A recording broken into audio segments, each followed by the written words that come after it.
अभिनेत्री लैला खानचा खून झाला। कुटुंबियांसह लैलाला मारण्यात आलं। आज सकाळपासूनच लैलाबाबत अशा बातम्या झळकू लागल्या। त्यानंतर विविध तर्कवितर्कांना उधाण आलं। लैला तिच्या कुटुंबियांसह पाकिस्तानात पळून गेली अशी ही चर्चा रंगली।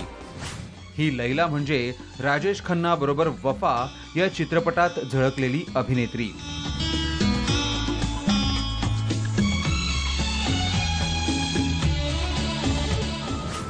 संपत्तीसाठी तिचा खून करण्यात आला अशी चर्चा सध्या रंगली आहे। कारण जवळपास 11 महिन्यांपूर्वी ती ओशिवरा इथल्या फ्लॅटमधून गायब झाली। ती कुणालाच दिसली नाही। लैलासोबत तिची आई, बहीण आणि 2 मुलंही होती। तिचं एक फार्म हाऊस इगतपुरीत आहे। तिथंच सगळ्यात शेवटी तिला कुटुंबासह पाहिलं होतं। त्यानंतर त्या फार्म हाऊसला आग लावण्यात आली होती।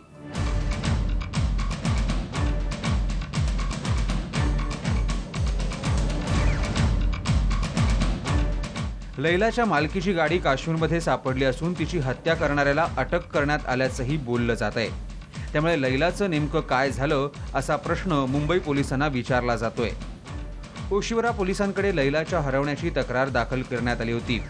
आता ते प्रकरण मुंबई पोलिसांच्या गुन्हे शाखेकडे सोपवण्यात आले, पण त्यांच्याकडेही लैला कुठे आहे याचं उत्तर नाही।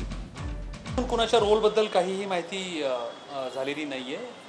आता ही सुरुवात आहे। इन्व्हेस्टिगेशन आता जारी आहे आणि इन्व्हेस्टिगेशन झाल्यानंतर निश्चित याच्यानंतर थोडंसं माहिती मिळेल। क्राइम ब्रांच अपने तरीके से पूरा इन्वेस्टिगेशन करेगी और सारे पॉइंट पर करेगी। कहाँ पर कोई स्टेटमेंट देता है उस बिना पर इसलिए करेगी ऐसा कुछ नहीं है।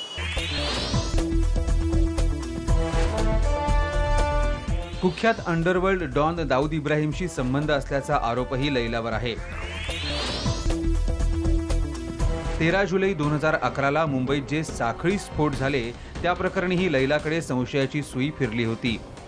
लष्कर-ए-तैयबा आणि दिल्ली हायकोर्ट बॉम्बस्फोटाशी तिचा संबंध जोडला गेला होता। अशात लैलाच्या खुनाच्या बातम्या येत आहेत, पण लैला दुबईत सुरक्षित असल्याचं तिच्या वडिलांचं म्हणणं आहे। बहुत ही संदिग्ध परिस्थिति में स्टोरी सामने आ रही है और जिसके बारे में अनेक लूप होल्स प्रतीत हो रहे हैं। सिर्फ एक व्यक्ति का स्टेटमेंट है कि उसका मर्डर हो गया, लेकिन जब तक डेड बॉडी या उसके अंश नहीं मिलते तब तक मर्डर प्रूफ करना लगभग असंभव होता है। जर लैला जिवंत असेल तर ती कुठे आहे? ती दुबईत कशी गेली? आणि मग तिच्या खुनाच्या बातम्या हा पब्लिसिटी स्टंट म्हणावा का? या सगळ्या प्रश्नांची उत्तरं अनुत्तरित आहेत। कारण याआधीही पाकिस्तानातून आपल्या देशात आलेली वीणा मलिक गायब झाली आणि नंतर पुन्हा उतरली।